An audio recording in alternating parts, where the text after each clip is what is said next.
59% of surveyed workers globally will say yes, they were stressed at work yesterday. Only 21% of employees worldwide and 33%, only 33% in the US will fall in the engaged category, meaning that they are providing you with their optimal productivity. They are providing you with the utmost commitment that you want for them to provide you so they can deliver amazing work. And the fact is that 70% of the variance in team management is determined solely by the manager. So we are here today on the burnout panel to talk to you about what can you do as a team leader? What can you do for your team and also for yourself, but mainly for your team to ensure that your productivity is staying high, to ensure that your business is continuing to grow, and to ensure that you are keeping your employees, because turnover costs are just not a cost that you really need to have in your business. Okay, they stay, you don't have to worry about paying for somebody else. So with that being said, I would love to introduce my lovely esteemed peers. We're going to start with Dr. Sandra Lewis. Okay, then we're going to go to Kate Donovan, followed by Aileen, Audrey, and then Sharon Grossman. Okay, so get ready for amazingness. Dr. Sandra, off to you. Good afternoon, everybody. Great to be with the team again today. So we're talking about morale or lack of morale and culture. Let's just think of this whole lack of morale as a signal, right? Something that says things aren't going quite well in the organization because our employees are disengaging. They actually don't feel like they trust you anymore, because morale means I'm not really feeling good about this place anymore. This is not a great place for me to be. There are many things that contribute to that. As we know, burnout is multi-layered, and I just want to touch on a couple of things that are related to the environment that contribute to morale or lack thereof. First, though, still remember that morale is a signal. So let's talk about what happens in the environment that this morale might show up, and that is getting us to pay attention to what's going on, right? So in the environment, we can think of this in a couple of ways: the kind of culture that you create, but also you can think about what is the structure of the relationships between people in the environment. One of the most poignant things that happened during the COVID pandemic was the murder of George Floyd. And during that time, many employees talked about going to their offices and feeling as though their managers, and their offices were on Zoom or online at the time, and feeling that their managers didn't see that they were suffering, that they were struggling with what was happening in the environment. So noticing how some employees, particularly if you have an environment where you have people who are the only, right? They may be few people of color, they may be few women. Noticing whether or not they feel like they're fitting into this puzzle that you put together of this talent, right? And noticing that there are certain social issues that might impact them differently. That was a challenge that I helped some employees work through 3 years ago, when they felt that their managers were just ignoring the fact that they couldn't even participate the way they usually do. So when you notice that as a manager, you want to pay attention to that disengagement that is telling you, okay, here's something that needs my attention. From the employee side, it's also important for us to begin to think about how we navigate the challenges in the world and how they impact us, because they can combine with the demands of our job to leave us in a sense of low morale. When something in the environment happens that leaves us feeling hopeless, and we're in a workplace that also seems not to notice us, then there's much greater chance for people to be vulnerable to burnout. Here's what I will say to you as one of the most important tips for dealing with morale and dealing with these kind of environmental issues, microaggressions, things where people feel invisible or not cared for, not noticed, is that you have to get comfortable having uncomfortable conversations. Get comfortable being uncomfortable. You've heard many people say it before, but we will not end these challenges, these environmental challenges that impact people's well-being, if we aren't willing to talk about them. It's sort of like, that closet that you just need to clean it out, and you keep saying, I'm going to do it, but you just keep piling stuff in it, and then you keep pushing and pushing until now you can't really get the door closed. The stuff is falling out. That's pretty much what happens when we leave things under the rug. So engaging your employees, creating a culture where they feel like they can trust you, and that the very issues that impact their well-being in their whole life are important to you too.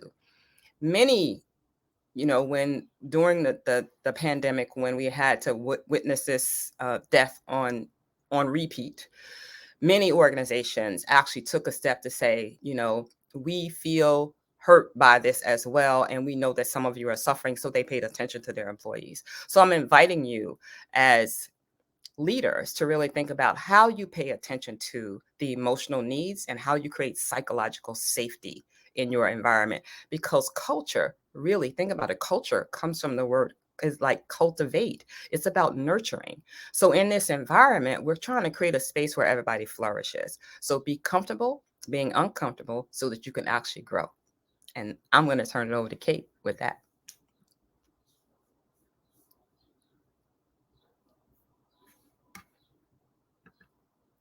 Unmute. Kate, you are on mute, but we are looking forward to hearing the beautiful brilliance that you have to say. So yes, on to you, Kate. All right. Hi, everybody. I'm Kate Donovan. I work with organizations who want to reduce burnout so they can keep top talent. And one of the things that came up recently in a workshop I was doing for a CEO roundtable is this idea of quality recognition and praise. It is really hard to have an environment that supports good morale and engagement if nobody's being recognized for the work that they're truly doing. And I think that people have a hard time with understanding what positive feedback looks like sometimes. We want to be able to say, at a gal and sort of walk out the door, and that doesn't work.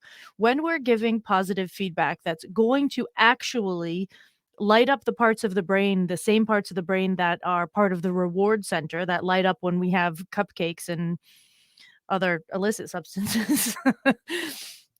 When we want to engage those parts of the brain so that people, even on a biological level, feel more engaged with their work, we have to give people feedback that is really specific so that they actually feel seen. So this is building up one more layer on what Dr. Sandra was just talking about, making sure you're seeing people, noticing their needs, etc. This is making sure you're seeing people and noticing their contributions. So you're looking at somebody and you're saying, hey, I saw you showed up that day. You wrote that email that really saved our tushes with hanging on the edge. And because of that simple thing that you did that was hard for everybody else, but you made it happen, you really saved the day that day. Really specific feedback is what is going to get this moving.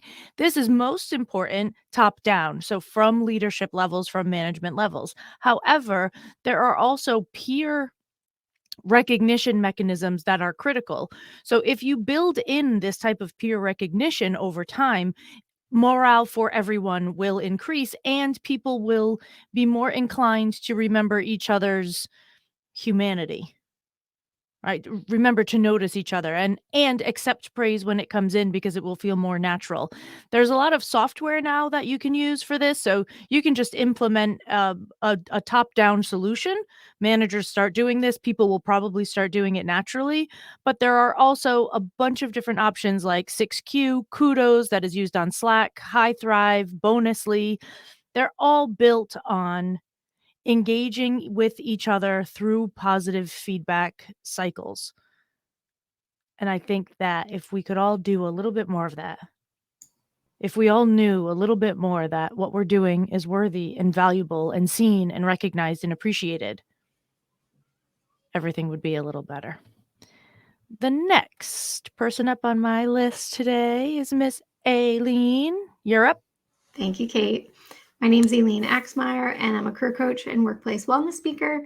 And I create customized wellness workshops to help employees feel valued. So I kind of want to tap into what Kate just talked about. What she shared does exactly that. It helps employees feel like they're valued by their colleagues, by their organization. And it's much harder to disengage when you see that impact. So my recommendation today for increasing morale is to actually go a step farther and help people feel valued by checking in with them and asking them what's creating that sense of disengagement. What is impacting your morale. As Dr. Sandra shared, a lot of stuff might be external happening in the world, but a lot of times, it's a combination of things happening internally within the organization too. Myriad of factors. And if you can pause and instead of, now this is well-intentioned, but a lot of organizations will say, oh, we need to do something to make them feel appreciated. Let's do a pizza party or an axe throwing event. And while those, like, pizza is great, and I'd probably accidentally murder someone if I did the axe throwing thing, but like, it's a nice gesture, but sometimes more time with your colleagues, if you're burnt out, is the last thing that you want to do.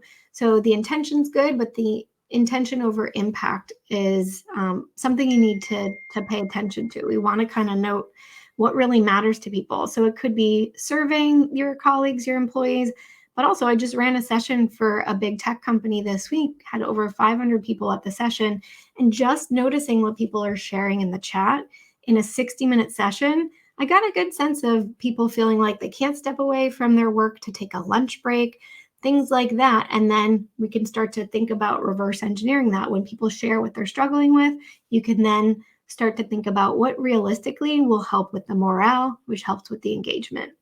We've talked about this before. One last tip is that walking the talk, instead of just saying, sure, you can punch out, so to speak, at 4:30, you need to share that and give permission from top down by doing that yourself. Not sending those emails and those important things nights and weekends, if that's possible within the scope of the work that you do, but really thinking about prioritizing your mental health and then demonstrating that that is something that other people can do as well. All right, so I'm going to pass it on to Audrey, and we'll keep chugging along here. Thank you so much, Aileen. Hi, my name is Audrey Holst. I'm the founder of Fortitude and Flow, and I help individuals and teams deal with chronic stress-related conditions like perfectionism and procrastination and work anxiety. And I'm going to follow up a little bit more on exactly what Aileen just talked about. And this is the fact that we have to, and leaders have to walk their talk. People who are paying attention, high performers, they are going to do as you do and not necessarily as you say. So modeling the behavior that you want your folks to be behaving is what you want to be working in, which means modeling openly, talking about and supporting people's boundaries. And I know boundaries is a big word and it means lots of things to lots of people, but what this can look like is you can be clear on priorities, clear on your own priorities, clear on your team's priorities. It helps people know what to focus on and what to put their time and energy into. Setting realistic expectations and being explicit about expectations, especially with the folks that I work with who tend to be on the perfectionism spectrum, they will set expectations that are way beyond what is even needed. So being really clear about what your expectations actually are, what the deliverables actually need to be, can save everybody a lot of time and energy. Understanding when and how to say no is another situation that you may have to model and actually coach people through. And this is something that, people are paying attention to. And I hear this when I'm working with one-on-one clients that are looking up the corporate ladder saying, I don't know if I want the next job, right? I don't know if I want that person's job above me. I don't know if I want to replace them because I'm looking at their lifestyle, I'm looking at their levels of stress, and I don't know if it's worth it. So the more that you are modeling and living and working in a way that's sustainable for you, this is going to start to create, where we're having these conversations about culture. It's going to start to create and cultivate this culture that people want to be a part of and want to be continuously a part of. So take breaks. Discuss mental health days, proactively suggest that people take some time and talk about support and get it when you need it. So these are things that are super important. And you're going to see that there's a bit of a theme around relationships that we're all talking about, right? Speaking of relationships, we want to build that with you also. So make sure that if you're on LinkedIn right now, that you are following the burnout panel. And make sure that you're connecting with each of us as individuals. You're hearing bits and pieces of everybody's work here, but it's incredible. If you start following along with this work, you will start to get more and more and more information. And again, that's going to help you to model and build the culture that is going to be helpful for your folks. So please stay connected. I'm so excited to be bringing in Dr. Sharon to wrap this up for us. Hey, everybody. I am Dr. Sharon Grossman, the Burnout Doc. Super excited to be with you here today. And normally I work with organizations that want to create a workplace environment where employees are engaged, productive, and fulfilled by addressing burnout. So this is a big topic. And something that came up recently as I'm having calls with different HR folks and managers is that sometimes we think as a company that we are doing a lot for our workers because we've provided them with all these benefits. And here's what sometimes happens is the benefits that we provide are not aligned with the needs of the workers.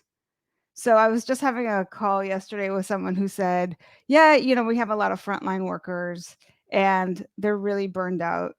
And we do have these benefits for them. And I'm like, what kind of benefits do you provide? And they said, we pay their tuition. So if they want to go get an education, we'll totally reimburse their tuition. And I'm like, that's great. Except they're just trying to not sink right now. So they're just paddling in place. They cannot think about how they're going to swim longer, swim faster. That's just not what they need right now. So it's not enough to throw stuff at people. You need to have the right stuff at the right time. So you got to assess for their needs. If they have lowered morale, it's probably because there's stuff that's really stressful.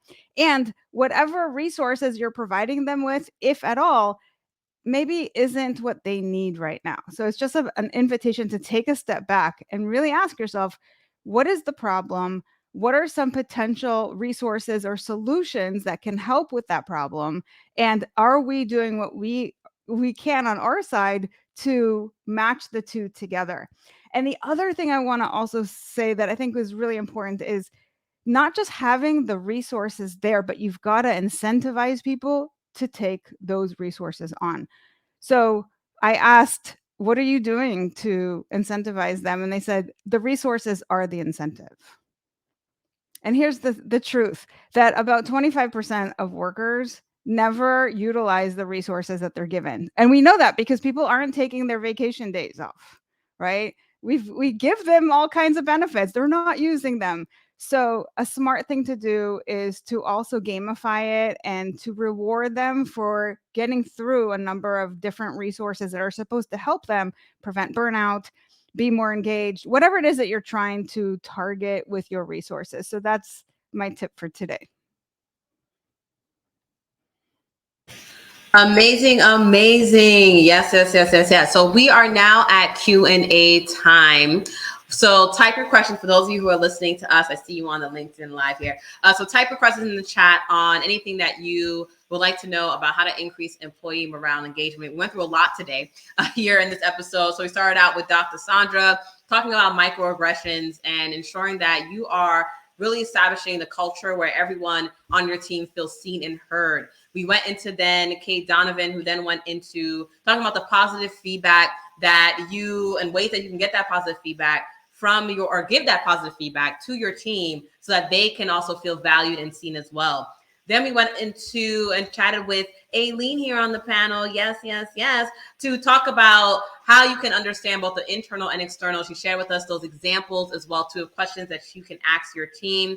And then we went to Audrey Hulse talking about how to ultimately, the point is you need to model the example as a leader, right? Model the example as a leader and set those, ensure that your team is setting those boundaries and that you are also living those boundaries as well, too. And then wrapping up with Sharon here, who has an interesting story of how she ended up here, right on time here today. We won't share her personal business unless she wants us to. But with that being said, Sharon here talked about aligning the resources and benefits to what your employees need, right? So being the culture, seeing the culture. And here on the Burnout panel, we are hired by companies, nonprofits, colleges around the world to talk about and to train team members and your team and your leaders and your management on various things related to ensuring that you are reducing turnover rates and increasing retention within your team. And part of that comes with increasing the productivity of each employee, each leader, and well as increasing the employee morale and culture as well too. Okay, so let me do one last check question. If you're watching a replay, also feel free to type in questions because we monitor this on a regular basis thanks to LinkedIn notifications. Yes. With that being said, I didn't introduce myself. Hi, my name is Vanessa Zammy. You can look at me on LinkedIn, and I work with women business owners specifically on how they can be more powerful and prosperous in their life and in their business. And as part of the Burnout Panel, what we do is that we go around and virtual and in person, where we connect with you and your leaders to ensure that you are maximizing and optimizing productivity of each person and of your company. With that being said, if you'd like to hire us, message any one of us, as well as fill out the form in our chat that we're going to put in right now. And with that being said, any other thoughts from the panel that any of you want to share here today? Awesome. With that being said, imagine some horns blowing right now. Or maybe that doorbell from earlier, to say farewell, goodbye. And we have our next chat. See you here again next month on June 26th. But we'll be talking about how to decrease absenteeism, okay? How to ensure that your employees are showing up for work and being present and being most engaged when they do. Chat with you June 26th.